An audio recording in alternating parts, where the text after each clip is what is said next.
Thank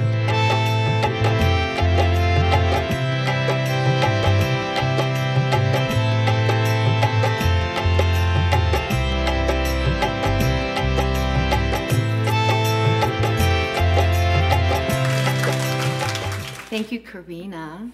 And thank you to Wanderlust for creating this space. We've Off the Mat has been coming to Wanderlust since the very, very first Wanderlust, and they've been an incredible and dear partner to us. And it's amazing to be here, and I see so many friendly faces. So thank you for coming and being with me today. As Karina mentioned, I'm the executive director of Off the Mat Into the World. It's a nonprofit that's bridging yoga and activism. I often do talks, inspiring talks that motivate people to find their purpose and to step out into the world in service. This is not one of those talks. I feel like I should warn you. This talk is about what happens when your life is disrupted and the shit hits the fan, like what you do and how you do it. Because I've learned in my own life that that has been actually an essential part of my own journey of awakening and transformation. And so I want to share a little bit with you about my story of breaking down and breaking through and getting messy and the human side of it all, because disruptions and disappointments are all part of the human experience. It's like unavoidable, like we can't get around it, even though we try to, us control freaks. I'm one of them, yeah. Am I in good company? Recovering perfectionist. But what I've learned the hard way is that is not the way out. And that how we show up in the moment of chaos, in the moments of some of the big disruptions in our lives, really inform where we go and how we grow and who we become. And so that's really what I want to share with you tonight or today. And I guess what I'll start with is saying that I've been blessed with having really big, loud, enormous disruptions in my life, big wake-up calls. And I think it's because I wasn't available to hear the messages along the way. Like I had to kind of get slapped upside the head to get the wake-up calls and the messages that I needed to learn where I needed to go in my life, because I was just too distracted, too self-centered, too attached to my agenda of who I wanted to be in the world or who I was supposed to be, that I could never really hear who I really was. And so I call it like I've been blessed with some big stuff that while it has wreaked havoc in my life, has also been the very thing that has shaken me out of my pattern, out of my groove, and into a new way of being, into a new shape and a new life.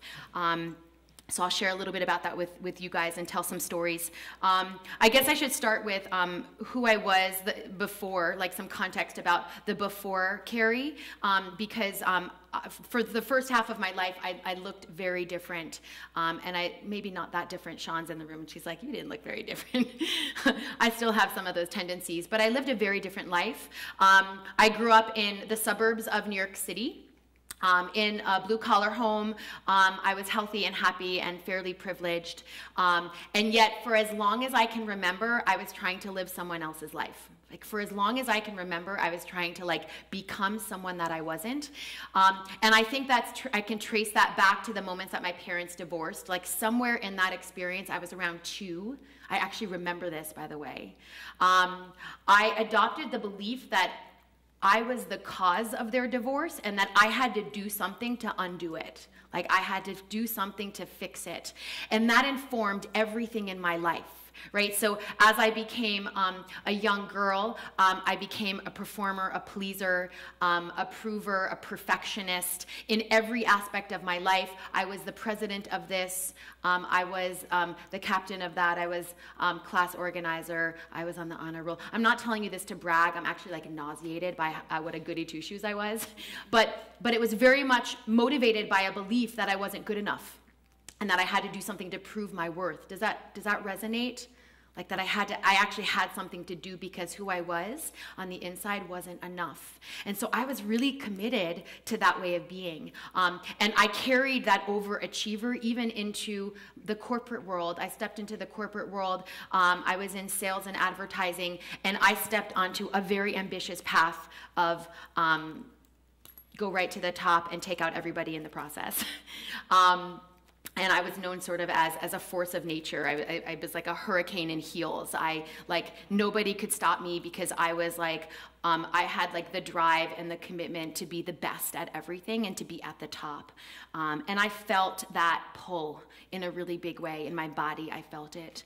But it was really driven by, I would say, this fear of being ordinary, but I actually think now it was a total fear of being extraordinary. Like I stepped very fully and committed myself to the path that everybody else was on, the path of success and money and the perfect family and the perfect life in the suburbs and the perfect car and the beach house in New Jersey and yada, yada, yada. I really bought into that and I was invested. And so I got really good at being an overachiever. And so it was in perfect harmony that on this one morning in September, I woke up out of bed at the crack of dawn, threw on my pantsuit and my pumps, because at the time that was my costume, and raced into work. And in this day in particular, I had just come off of a vacation, so I was particularly energized. I wanted to get in early. I wanted to get my stuff done. I wanted to get ahead of the curve. I had to be perfect and on it and showing myself, yada, yada, yada. And so I beelined it into the office, and I mean, like, I did like an 8-minute clip down Madison Avenue, yapping on my cell phone, and just taking out every single person in the process. I was a fast walker, and I was a woman on a mission. Well, little did I know that everything was about to change. About an hour into that day, the first tower got hit. And, you know, and I heard about it, like people were kind of talking about it, like, did you hear that this thing just happened? And I just kept working because I was, you know, I was committed. And then I heard the second plane. It actually flew right over Midtown Manhattan, and it was unusually low. And in that moment, I knew things were about to really be disrupted, like in a way that I couldn't even imagine. And so in that moment, we knew that we had been attacked, and we all gathered in a conference room. I was working at an advertising agency at the time, and we were watching all of the coverage. And at the moment, it still felt like some other thing that was happening to other people, even though it was happening in my home city, even though we could hear it, even though you could feel energetically like something was happening in New York City. It still felt like this thing that I was watching, separate of myself. And my stepdad was a fireman. But I knew he wasn't working because I had talked to my mom the night before. Well, when I saw the first tower fall, I felt something in my body. Like, I mean, obviously, like everybody felt something in my body, but I felt something in my body like it was mine. And I had to excuse myself from the room and compose myself. And I couldn't figure out what it was. And then my mom called, and she said, that my stepdad, Joe, had done a mutual in the firehouse is a trade, so that he could come out to dinner that night for my anniversary. And so that he was in fact working and he was missing. And so that's when I realized that everything was about to change. And in those moments, it's funny, I remember my mind going on this sort of wild goose chase of like all of the rational scenarios of survival. Like he could be really busy. He could be here. He might be trapped in an air pocket. He's a lieutenant, so he's standing outside of the building and he's instructing people on going. Like I had like played every scenario out in my head because I was so, the possibility of what might happen was so unbearable to me. That I had to grip on to hope. I learned later on, many weeks later, in fact, that he was the second house to respond. He was in the South Street Seaport. He saw the second plane hit the building. He ran in. He got all the way up to the floor of impact, which in that building was the 78th floor, and saved countless lives. And I know this for a fact because I have all of the radio tapes of his whole time in the towers, which is like such a gift, such a gift. And that came many months later, and I think I prayed for that. I prayed to know and understand. And then, of course, the second tower that got hit was the first tower to fall, and he came down with that tower. And in the moments around when that happened, it's funny, like, it's like we were grasping at anything that would give us hope, right? At first we were searching for survivors, and then we were searching for bodies, and then we were searching for who was responsible. And it was like this constant quest for searching, like we were gripping and searching and waiting and looking for information and answers because the truth of what happened was so crappy. And the horror was just really difficult to take in. And so in that moment, I knew my life had changed forever. And so I had to recalibrate. And my first response was to shift into my pattern, which was a control freak, right? Because when things are out of control, what do? I control them. And so I became like the head of my household. I took care of my family. I became the contact for press. I was handling the finances and the search and the rescue. And I actually thought I could fix what happened. Like the arrogance of that thought. Like I actually thought I could like fix and figure out what had happened. But that was all I knew. That was my coping mechanism because my nervous system just couldn't handle what was happening. And so I did that for a while, and it was ugly, right? My family didn't like me. My husband was ready to leave me. I was probably a breath away from a nervous breakdown. Enter yoga. I had been on my mat at that time for all the wrong reasons. I had been doing yoga purely from an aesthetic point of view. I was doing it to get strong and flexible and to do great alignment and to look good and to be perfect. It's funny how yoga actually feeds that need to be perfect, like how you can make it like that. And so I was on that path. But I quickly realized that the yoga was becoming something different for me. The more that I hit the mat, the more I started to feel, because I got really good in that off my mat. I got really good at not feeling, like being in a completely dissociated state and just doing and fixing and keeping myself busy and helping everyone else and just not dropping into how I was being impacted by that experience and what that meant for me and for my life. And so my time on the mat was this really safe space for me to confront the horror of that situation and start to deal with its impact on my body, on my life, in my family, for my future. And the more that I practice, the more that I felt, the more I started to unravel and unpack it. And it wasn't pretty, right? Because when you're in a process of purifying and confronting a situation like that, it's fierce. It's fierce. And it was fierce work for me. It was really cathartic and painful. And yet something about it told me that it was real. Like there was something real about it and that I had to keep doing it. I had to keep doing that. Even though it was uncomfortable and it was messy, I had to stay with it. And the more I practiced, the more I started to accept the impact of what happened, the more I started to really embrace the truth. I think one of the things that I really learned in that moment is that sometimes truth is really messy, like the way in which we want to make truth pretty or avoid it. And I started to really sit with it on my mat and feel it in every part of my body, especially the gross parts. And I started to be able to deal with it. I actually started to be able to like stand in the face of it. And the more I did it, the more I could handle it, the more I started to heal. And the healing was really profound for me. And it's funny, like New York was so amazing at that time for all of the people that were impacted by that experience, which if you're from New York, it was everybody. Everybody was impacted by that. They threw everything at us. I mean, you got like psychiatrists, therapists, group therapy, writing workshops, acupuncture, spa treatments. I mean, like they rolled out the red carpet and they were like, anything you need to heal, take it. And for me, none of that worked. The only thing that worked was my time on the mat. The only thing that worked was my time on the mat. And I learned 3 really important things in that process about yoga and about the role that yoga was playing in my healing. The first thing I learned was that that event, the crappiness of that event, the horror of that event was in my body. Like there was no way that I could have talked myself into healing or fixed my way towards healing. I had to be on my mat feeling every feeling in my body in order to purify it. And it taught me a lot about the way in which my body held on to my life's experience. And so I really started to gain an appreciation for yoga, even beyond the value of it as an exercise form or as a method of stress release. I saw it as a really profound tool for healing on every level, for healing not just the body, but for healing the soul and the heart and the mind. And for me, had I not had that somatic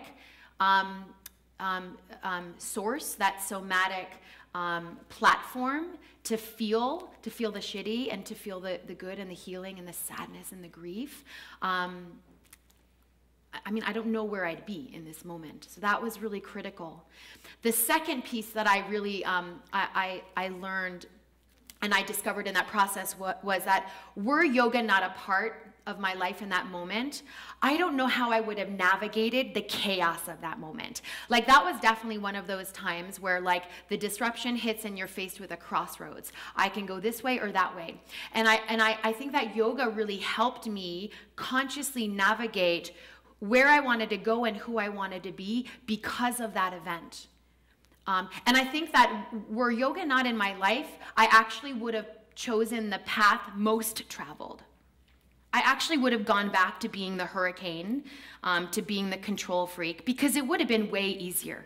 It would have been way easier for me to, like, stay disassociated and disconnected and in control freak mode and not really felt into the depths of what happened and faced the reality, the horror of what happened.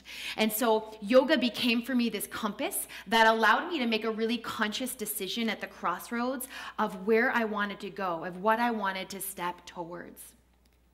And the other thing I would say that happened, and this is the thing that really surprised me, is that not only was yoga for me this source of healing, and this way in which I was able to unravel so that I could heal, but it started to become a source of awakening for me. Like, through that process, the more that I unpacked the impact of that event, and when something like that happens to you, you don't just unravel the impact of that event, like, you unravel everything, right? Grief is like one of those things where, like, it doesn't come in pieces, like the whole thing comes. It's like an avalanche of grief. And so in that process, I was unraveling and embracing all of the grief of my life.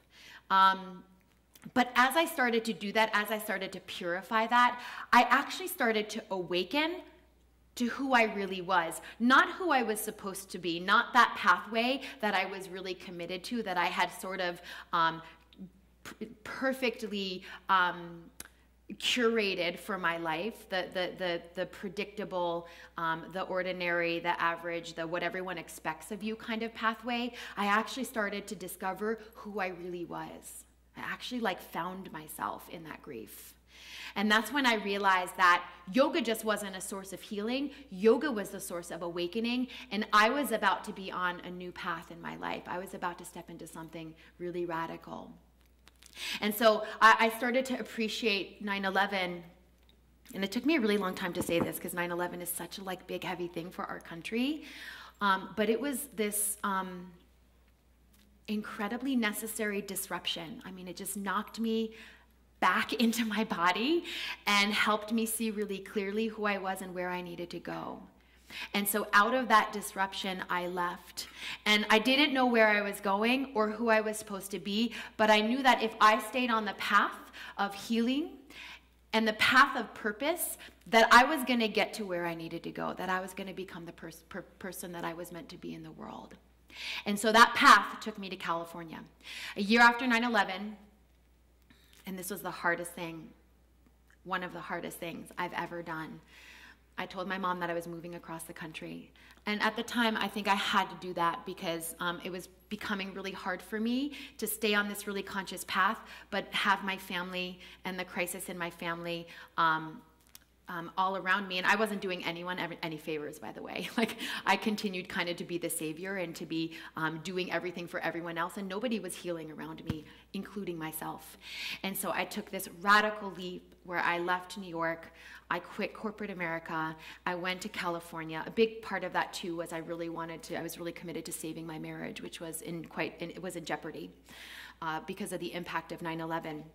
And so I got to California, I took a teacher training because I was like, there's something to this yoga stuff that I want to know about. And because I had known how profoundly it had changed my life and transformed me and put me on this path, I didn't know where I was going, but I know I was in the right place.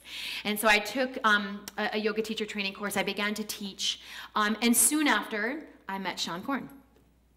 who on so many levels really helped me in that transition, because I felt really out of sorts in California. I know I was supposed to be there, but I was really homesick, and I had a lot of shame about leaving my family. But when Sean showed up at Yoga Tree and sounded like everyone else in my family, because she's from New Jersey, especially when she cursed, she sounded like my family, and taught this really incredible class, I knew that I was meant to work with her.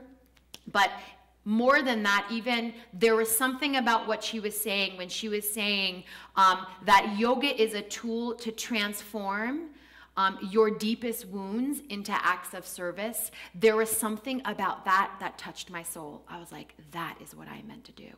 That is the path that I need to be on, because that is exactly what I was experiencing in that moment. It was like that information entered my body, and I was like, yes. And so long story short, I won't tell this story, although I get a lot of pleasure out of it. I psychically stalked Sean for 2 years because I knew that I needed to be a part of this thing called Off the Mat Into the World. And at the time, Off the Mat Into the World wasn't even a nonprofit. It was an idea. It was a call to action to the yoga community to take all that they cultivate on the mat out into the world in the form of service to see what's possible. Because she really believed that yogis were in a really ripe and prime position to be agents of change in the world.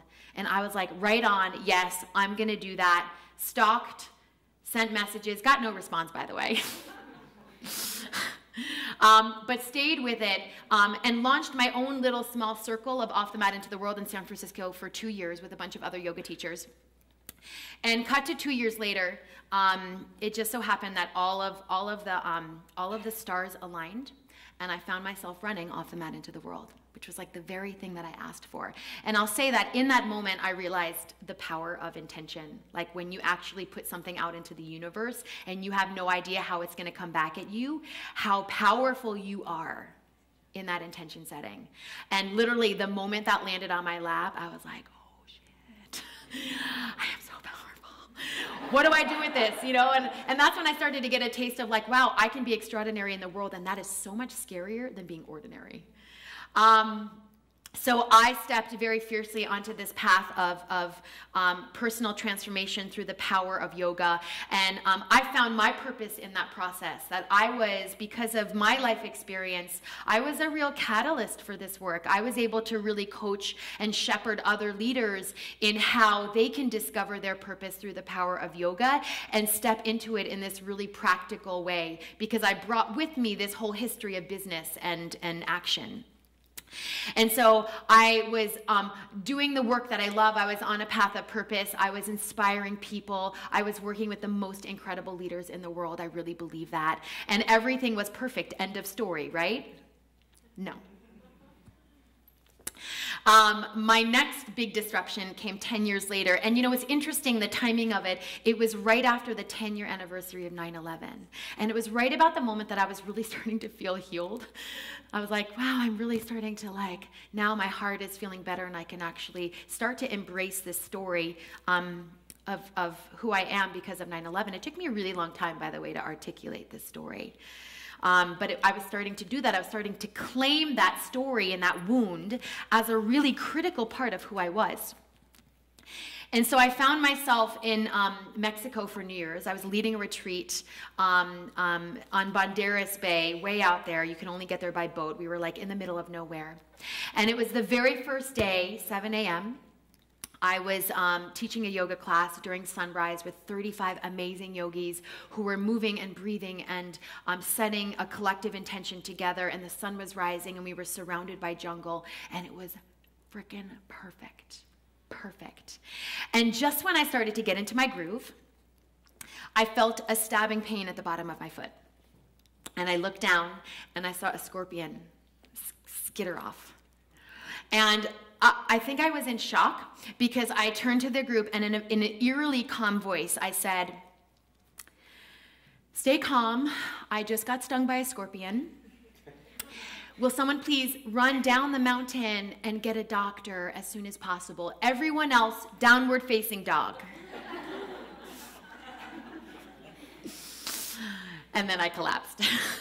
and I started to feel the venom literally crawl up my leg. And in that moment, I went through everything I thought I knew about scorpions. I was like, okay, I read the Pearl. I think that you need to suck the venom out of the bottom of the foot, which, by the way, is not true, and a few of my students tried it, to my horror. Not true, don't do that when you get stung. And I'm pretty sure scorpion is the animal of death. And I was like, oh. And I thought everything else. I was like, okay, so the scorpion, it's an isolationist, it's solitary, it's a fierce self-preservationist, it's like an aggressive protector. And I realized that I had gotten stung by my shadow. And I was like, damn. And I was disappointed because I thought by then I had graduated from my shadow work. Like, I'd done all this deep transformational work. I was like, I'm done with that shadow and I'm moving on. And I got fiercely served up with my shadow. And so I sat with that for a couple of days. I was in so much pain. I learned a lot about how to deal with pain in those couple of days. And it was the last few days of 2011. And then by the time the first day of 2012 came around, I was hobbling, but I could walk. And we had this tradition on the first day of 2012 every year that we would go out into the water and we would see the whales. We would watch the whales breach, because in Banderas Bay in Puerto Vallarta, the whales actually migrate to that area to have their babies and to take care of their babies. And so we knew we were into a show. We had gone the year before and it was incredible. And so we go out onto the boat and right away we come upon a school of fish and we start to chase this school of fish, and so did all the whales. And it was like amazing. Whales everywhere, their babies breaching, jumping, chasing fish, feeding, and so on and so forth. And we're following them everywhere. And it really was like, it was like a miracle. If you've ever seen a whale in real life up close, it's like seeing God. It's like so overwhelming and majestic and incredible. And so we had this one moment where we cut the engines, and I was sitting at the bow with my legs hanging over like a 12-year-old. I was like in heaven, just watching the whales, and we're crying, and it was beautiful. And then all of a sudden we heard a whale breach behind the boat. So I stood up on the bow and I turned around, and we're all looking, and literally 10 feet off the back of the boat, a whale breaches, and so does its baby. We're like, oh my God. It's so quiet, and we're just like, holy shit. And then we see the school of fish come under the boat. We're like, wow, the school of fish are coming under the boat. And then we see the whales come under the boat, and we're like, oh.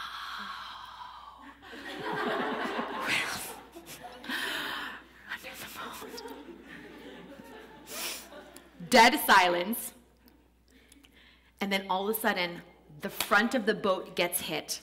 I spin around and it's like a sheet of black, and I'm literally looking at the belly of the whale that's hit the boat. And we all scream and we jump back. And I, by the way, have proof of this. I have a picture, because there was another boat that just so happened to get this on camera. And you see the whale hit the boat come up, the mama's behind it, and everybody's like, ah, and I'm right in the front like, ah. And in that moment, I was like, holy crap. I just got stung by a scorpion and hit by a whale. 2 disruptions in 2 days. And so right away, so I went home right away, and I looked up scorpion. I didn't know enough about the whale, so I looked up what was the whale, and I had a feeling. And of course, the whale represented creativity, emotional capacity, freedom, birth.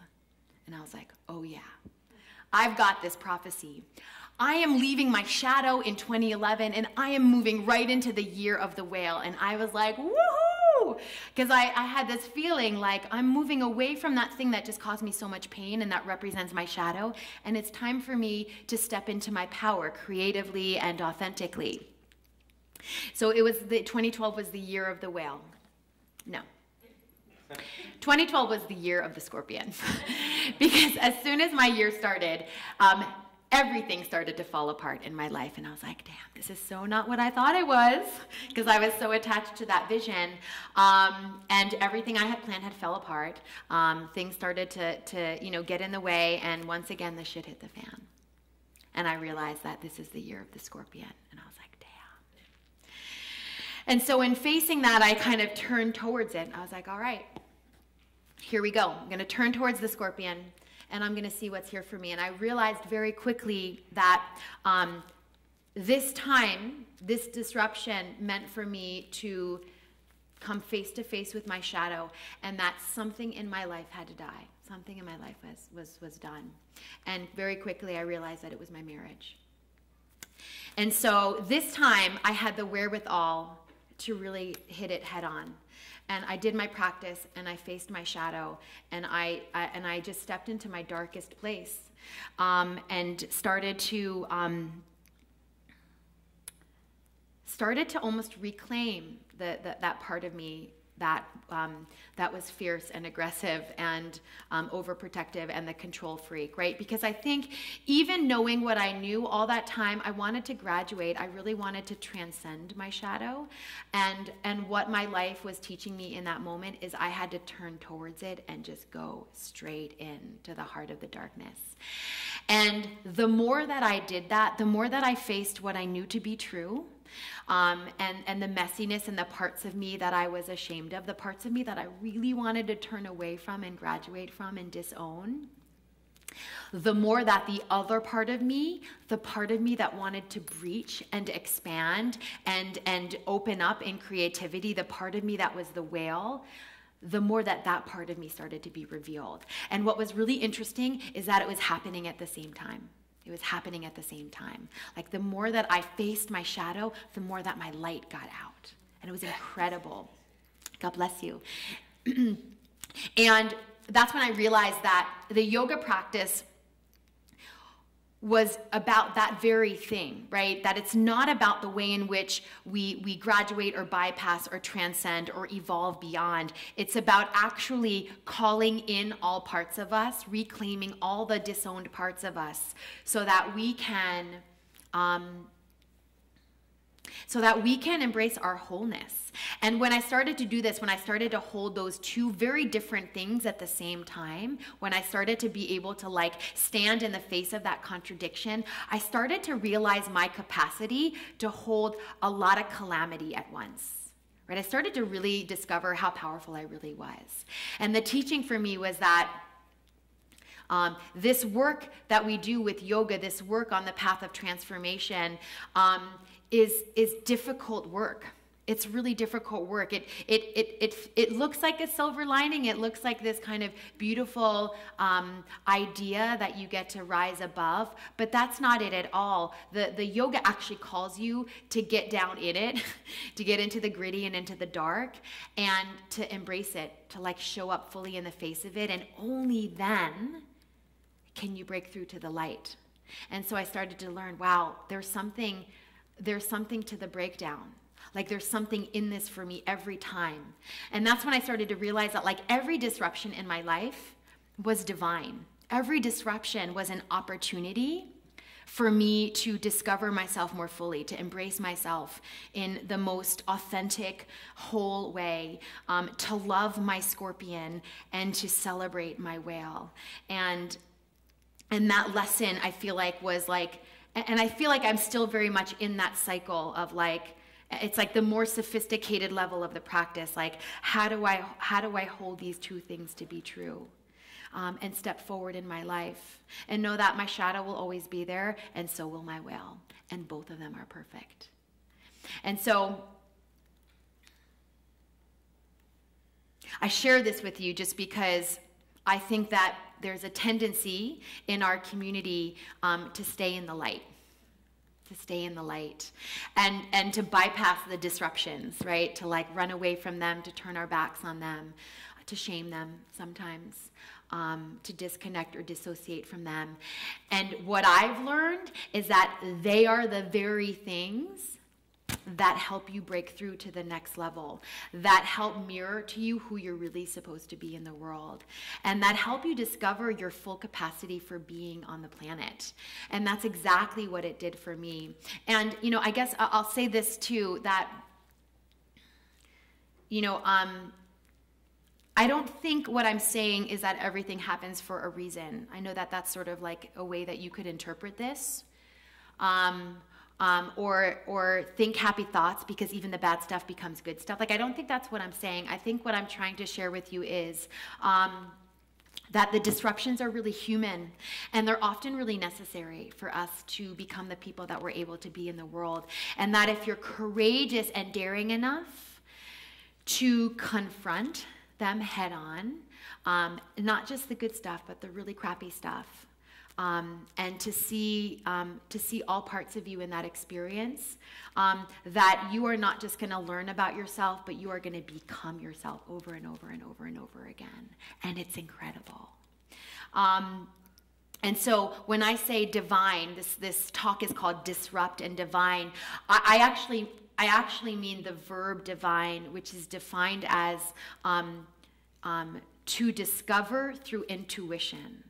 Like to really learn to listen inward, not to give your power away to something else, or just to throw your hands up in the air, or just to think your way out of bad experiences, but to really go inside and trust your knowing, like to really listen in, because you already know where you need to go and who you already are.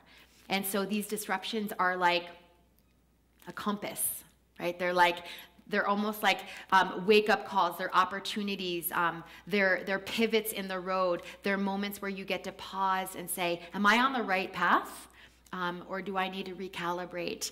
And for me, the yoga has been like the GPS system that has allowed me to recalibrate, that has allowed me to like know the path that I was meant to be on, to be courageous enough to step off of the path that was predetermined for me, the path that everyone else in our culture is on, and to really step into my own authentic expression and own it and love it.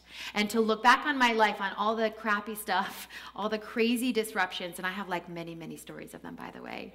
That would take way too long to tell, but to look back on them and be grateful. And be grateful that, not be grateful that they happened as much as be grateful that I had the wherewithal to make conscious decisions in the face of them. And the yoga has been really core for me in that. The yoga has been just that critical component that's helped me get to where I am today. And so the last thing I'll say to you, and then I want to take us through just a quick meditation, is that I think this work works collectively as well, right? Because I'm really invested not just in the personal transformation, but in the personal transformation, in the way in which it leads to social transformation, in the way in which it makes way to how we can collectively participate in how we transform the world around us. And it's a one-way street. I really believe that. Like and Gandhi says it, right, best. Like you have to be the change you want to see in the world. That greatness is not acquired by what you do, but by who you are. And so this work is intrinsically tied to how we step into service with one another, and that's very much the work of Off the Mat. It's about what we do on the mat personally that enables us to be the agents of change, the conscious activists, the fierce leaders that can help mobilize the collective, that can help bring us together in community so that we can collaborate, so that we can scale our work in a way that really makes an impact. And we're seeing that all over the yoga community. People like getting on their mat, waking up, finding their purpose, realizing that there is a really authentic and significant place for them in this community, and cultivating the courage and the capacity to leap, to step out and do it. And the cool thing about yoga is that yoga is this very deliberate disruption, right? We get on our mats and we disrupt our bodies, right? We go inside, we go upside down, we get twisted up, we do binds. We practice in our bodies what it is to disrupt and to get disoriented, to feel the chaos, so that when we step off of our mat, we have more capacity to confront the world as we know it. And the world as we know it is disruptive right now. I mean, the disruptions are coming fast and furiously, whether they're natural, whether they're man-made, whether they're commercial, whether they're personally motivated. We all know that we're living in a time that is really challenging, and the state of the world is really precarious right now.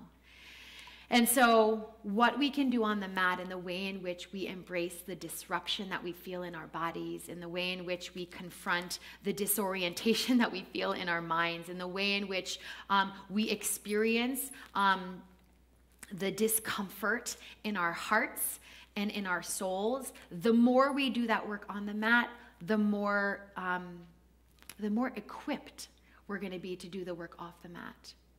And then we can come together collectively and we can do really amazing things together. And so these disruptions are beautiful. They're beautiful. They suck, but they're beautiful. And I have this other saying that I say, because I realized this along the way as well, that when you ask for transformation, when you ask to be on this path of growth, it sucks. Like, it's hard. It's really hard. And buckle up, because it would be much easier for you to stay in a state of disconnection. It'd be much easier for you to dissociate from what's going on in the world around you, or to kind of turn away from your shadow. That's easier. It's not real, and it's not deep, and it's not maybe authentic, but it's definitely easier. And so I guess that's my invitation to you all, to really start to look at the disruptions in your life as opportunities. And I don't mean that in a like fluffy unicorn kind of way. I mean that in like a fierce, like, oh wow, there's something in this for me to learn. This is a wake-up call. And if I really listen deeply, if I pay attention in this moment, if I stay committed to my practice, I'm going to be able to navigate my way through this and find my way onto the other side. And the other side is amazing, right? The other side is your light and your capacity, and your authentic place in the world.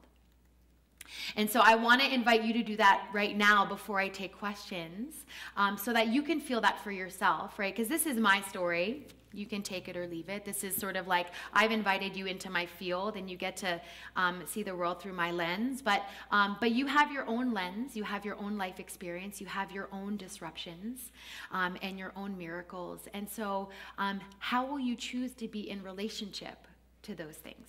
That's the question. And it's the opportunity for you. So let's do it. Sit up tall and close your eyes. And just take a deep breath in and a deep breath out. You might feel affected just by being here, by hearing the story, by listening to my words. Maybe you're time traveling. Maybe you're remembering things about your own life.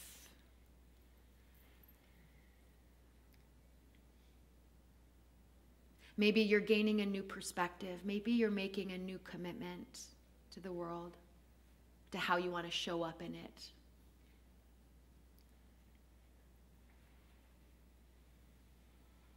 And in this moment, think back to a time in your life when you've been disrupted. It might be a small disruption, maybe something that's gotten in the way of your flow, an inconvenience, or it might have been a big, loud one. A big dramatic one. What did that disruption feel like in your body? What did it feel like in your body? How were you impacted by it?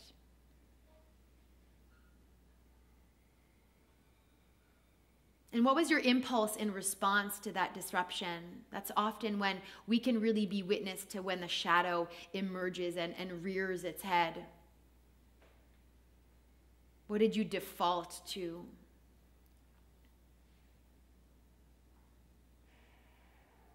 And how might you have been able to navigate that moment in a way for you to see it as something else? In a way for you to see it as a doorway, perhaps,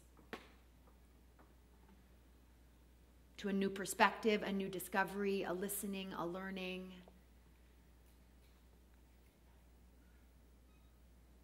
An awakening, perhaps, of a part of you that had been dormant or repressed, or that perhaps you've been hiding. Perhaps it triggered a fear.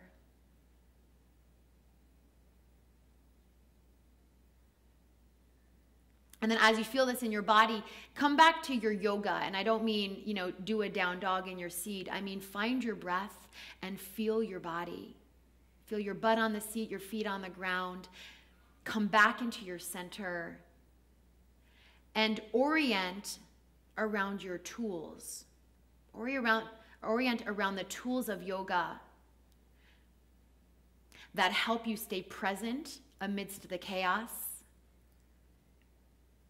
that help you orient and navigate the twists and the turns of those disruptive moments, of those transitions in your life,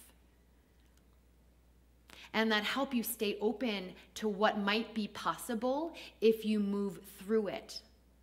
Not around it, not over it, not away from it, but actually through it. If you actually confront the disruption head on. And really ask what's there for you. What's there for you to learn? What's there for you to grow?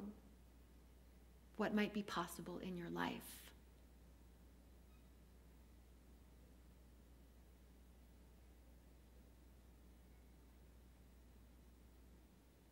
And as you sit with this, as you bear witness to yourself, as you create space around your own authentic experience,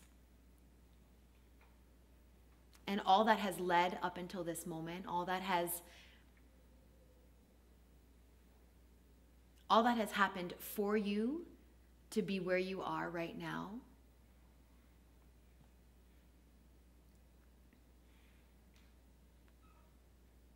can you acknowledge the story that's being revealed within you and the truth that's coming to the surface? And your authentic purpose in the world.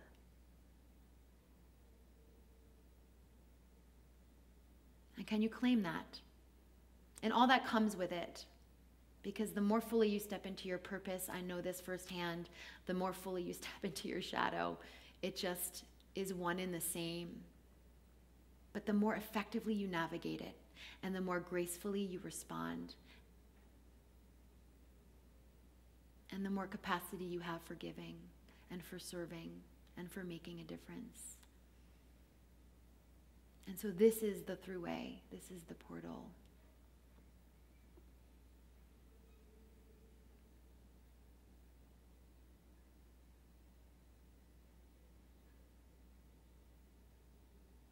And so take one more breath here, and maybe love your story, and all that comes with it, and know it to be authentic and perfect,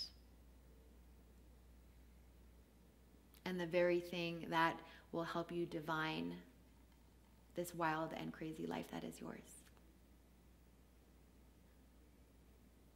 And then open your eyes. All right.